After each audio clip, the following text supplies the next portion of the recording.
débat sans fanfare hier et ce matin à l'Assemblée où chacun sait bien que les jeux sont faits.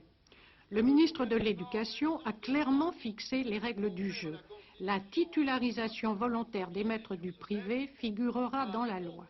Si au bout de 8 ans, la moitié de ces maîtres n'est pas fonctionnalisée, l'État paiera si les communes s'y refusent.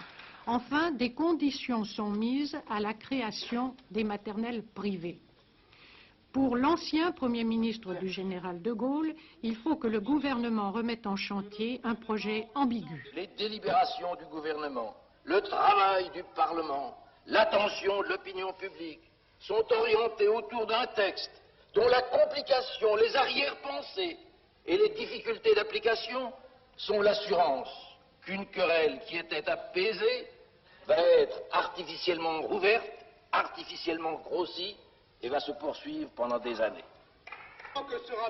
Jean Popren va estimer, lui, que ce projet n'est pas assez contraignant pour progresser vers l'unification du système scolaire.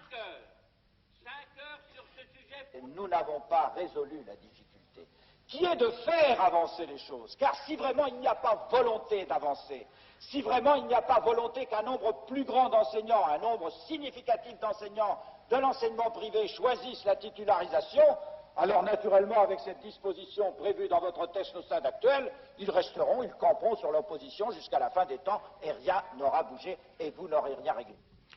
Pierre Mauroy engagera ce soir sa responsabilité. Il annoncera une série de nouveaux amendements. Ils ne désarmeront sans doute les craintes ni des uns ni des autres, et seul l'avenir dira si le point d'équilibre recherché par le gouvernement a été enfin trouvé.